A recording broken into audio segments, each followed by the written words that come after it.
Bonjour à tous, j'espère que vous allez bien. En ce moment, c'est un petit peu compliqué de voyager, alors moi je vous propose quelques petites escapades culinaires. Aujourd'hui, on part pour l'Italie avec la recette des pasta al puttanesca.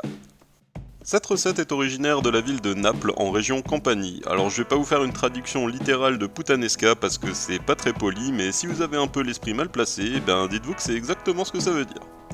On commence tout de suite avec le détail des ingrédients que vous pouvez retrouver en descriptif de vidéo comme d'habitude. Il nous faudra donc 3 ou 4 anchois de qualité à l'huile d'olive et prenez soin de les égoutter en les mettant sur un papier absorbant. Ensuite, une cuillère à café de piment séché en flocons, ainsi que 3 à 4 cuillères à café de capre, là aussi prenez de la qualité. Ensuite, il nous faudra une douzaine d'olives, faites un mélange moitié-moitié entre la variété Gaeta, donc elles ont une couleur un peu pourpre, et des olives noires.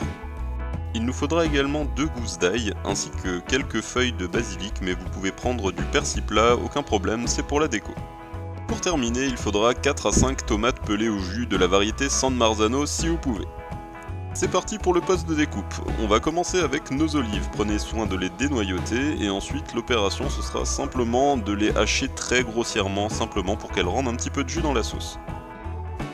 On enchaîne ensuite avec les capres et ce sera même tarif que pour nos olives, on va les hacher grossièrement et les réserver dans un bol.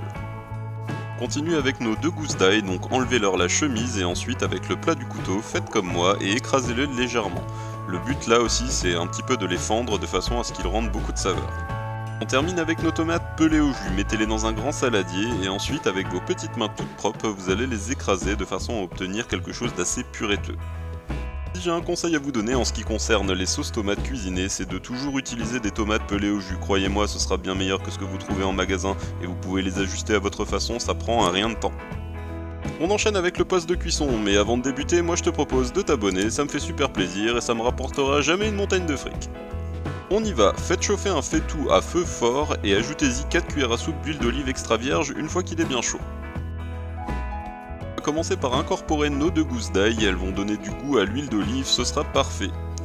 Faites-les revenir ainsi 1 minute ou 2, on va pouvoir ensuite incorporer nos anchois, vous verrez ils vont très rapidement fondre et se lier à l'huile d'olive.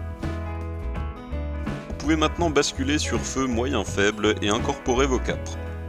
Ajoutez également le piment en flocons et à l'aide d'un ustensile, mélangez bien et grattez bien le fond de votre casserole. Poursuivez la cuisson ainsi pendant 1 à 2 minutes, puis vous pourrez incorporer vos olives, mélanger un petit peu une quinzaine de secondes, et ensuite c'est au tour de notre tomate pelée. Poursuivez votre cuisson à feu moyen faible comme avant, et pensez à retirer les ailes, mélangez en continu et faites cuire pendant 5 minutes. Pendant ce temps-là, faites bouillir de l'eau pour la cuisson de vos pâtes. Et les pâtes justement, parlons-en. Alors moi j'ai choisi de faire avec des linguini, mais traditionnellement les pastas à la puttanesca sont faites avec des spaghettis. Donc vous pouvez faire des spaghettis frais ou choisir des spaghettis alimentaires, ça marchera très bien aussi. Si vous souhaitez apprendre à faire des pâtes fraîches, je vais vous laisser mes recettes et mes tutoriels pour y arriver facilement en fin de vidéo. On va maintenant parler règles de cuisson des pastas. Alors il y a un petit moyen mémotechnique, c'est 1, 10 et 100. Donc 1 litre d'eau, 10 g de sel pour 100 g de pasta. Donc ensuite vous ajustez en fonction du nombre de grammes de pasta que vous faites. Ensuite il y a des choses à ne pas faire et la plus importante pour moi c'est rincer vos pâtes à l'eau. Ne faites surtout pas ça, vous allez enlever tout l'amidon et tout le goût de vos pâtes. Et c'est aussi comme ça qu'elles vont devenir collantes. Pareil, on rajoute jamais d'huile d'olive ou de quelque nature que ce soit dans l'eau des pâtes, jamais.